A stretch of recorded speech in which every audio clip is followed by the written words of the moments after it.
우리 하나님 말씀 사도행전 20장 24절 한 절 말씀을 같이 합독하게 해서요. 시작.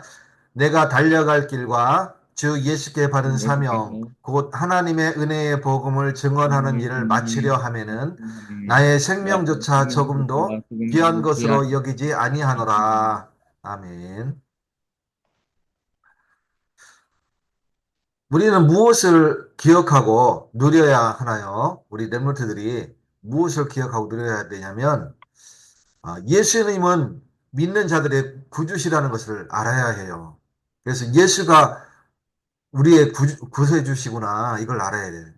그래서 우리가 인류가 완전 멸망 가운데 있을 때 이 땅에 오셔서 피 흘려 죽으시는 말미암아 우리를 다시 살리시고 믿는 자마다 영원한 축복을 누리게 하셨어요. 영생의 축복을 누리게 하셨지.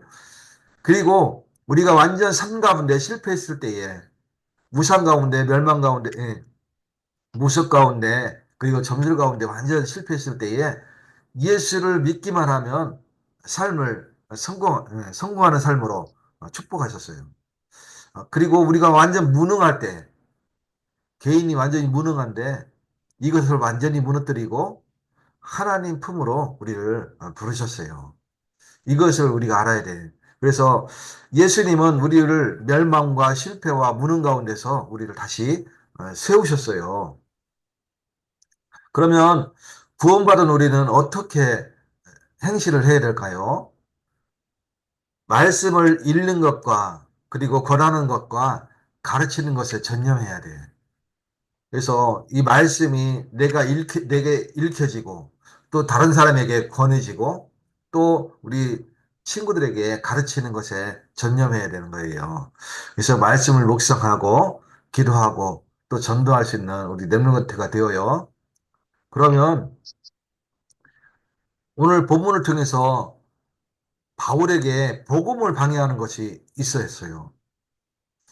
어떤 게 복음을 방해했냐면 유대인들이 바울을 복음을 전하는 것을 전도하는 것을 그렇게 방해했어요. 심지어는 바울을 죽이려고 모의하고 특공대를 조직해서 30명이 바울을 따라다니면서 죽이려고 그랬어요. 그 정도로 핍박이 심했어요. 더더군다나 지금 예루살렘으로 가려고 그러는데 많은 그때 당시에는 선지자들이 많이 있었어요. 그래서 선지자들이 밤에 환상 중계 계시를 받고 와서 이제 바울한테 얘기하는데 뭐라고 얘기하냐면 당신 지금 예루살렘에 가면 핍박받고 또 고난당하고 잡혀서 감옥 가게 된다. 죽을 수도 있다. 이렇게 얘기했어요. 예, 하나님이 계시를 이렇게 주셨다. 근데 바울은 상관없이 예루살렘으로 갔어요. 두 번째는 어떤 바울에게 방해하는 요소가 있었냐면 내적으로 갈등이 있었어요. 그래서 복음과 그리고 자기 안에 세상 것 때문에 둘이 서로 상충하는 갈등하는 그런 모습들을 보게 돼요. 그래서 오호라 나는 곤고한 자로다. 누가 나를 이 사망의 몸에서 건져내랴. 이렇게 고백할 정도로 늘 갈등이 있었어요. 그때마다 바울은 기도하면서 선택을 어떻게 했느냐? 복음에 유익한 것으로 그리고 복음으로 선택하는 것을 보게 돼요. 그러면 이것을 우리가 반출을 해야 돼. 그러면 나에게 복음을 방해하는 요소가 뭐가 있을까? 그것을 찾는 거예요. 그래서 그것을 치유할 때에 그때부터 성령인도 받는 사람이 되는 거예요. 바울은 성령인도 받는 사람이 있었어요. 그래서 성령의 사람이죠. 성령의 메인 사람, 전도자 바울이 있었어요. 그래서 핍박이 오는 것을 오히려 성령 인도로 봤어요. 우리는 핍박이 오거나 방해가 오면 피하거나 이것은 성령 인도가 아닌가벼 하고서는 도망가잖아. 그지? 근데 바울은 핍박하는 것이 오면 오히려 그게 성령 인도로 알았어요. 왜 그러냐면 그것을 무너뜨려 넘어서서 하나님의 역사를 볼 수 있기 때문에 우리 렘넌트가 약속을 붙잡고 언약을 붙잡고 가는 길에 방해가 있을지라도 끝까지 갈 수 있는 렘넌트가 되기 바라겠어요. 네. 두 번째는 핍박과 플러스 뭐가 있냐 하나님의 역사하시는 걸 보았어요. 이것도 하나님의 인도로 보한 거예요. 핍박도 하나님의 인도로 보고, 그리고 성령이 역사하시는 도 하나님의 인도로 보았어요. 그리고 그리할 때에 수많은 성령의 열매를 확인하게 된 거예요. 그래서 우리는 약속을 붙잡고 가는 길에 열매가 일어나도 성령 인도고, 성령 역사하셔도 그게 성령 인도고, 그리고 오히려 방해가 있어도 성령 인도로 볼 수 있는 랩런트가 되기 바라겠어요. 아멘.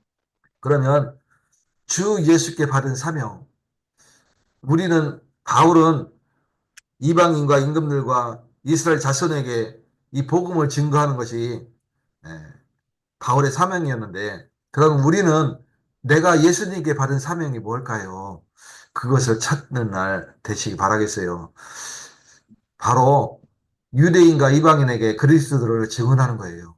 지금으로 치면 237개 나라 5천 종족을 번역으로 딱 붙잡는 렘넌트 되기 바라겠어요. 이게 이방인의 뜰이에요. 그리고 소외된 자, 병자, 가난한 자, 약자를 그들을 치유하는 기도의 뜰을 회복하는 거예요. 세 번째는 후대에게 복음을 증언하는 것. 그래서 이게 아이들의 뜰이에요. 레몬트가 이 세 뜰을 언약으로 붙잡고 끝까지 달려나가시기를 축원드려요. 결론적으로 바울은 이 일 때문에 자기 생명조차도 귀한 것으로 여기지 아니하였다 했어요. 사도행전 20장 24절 하반절에 보면 잘 기록되어 있어요. 그래서 나의 생명조차도 조금도 아끼지 아니한다. 이렇게 바울은 고백했어요. 결론적으로 나에게 복음을 방해하는 요소가 뭐가 있을까요? 이것을 제거해야 돼요. 그리할 때에 성령의 메인 사람이 되는 거예요.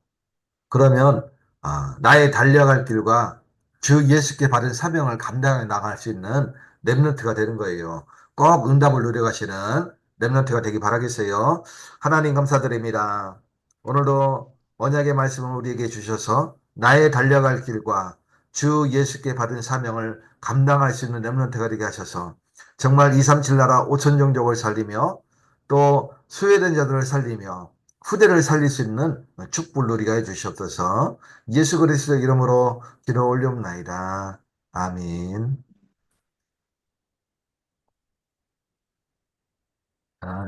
주일날 봐요. 네, 안녕히 계세요.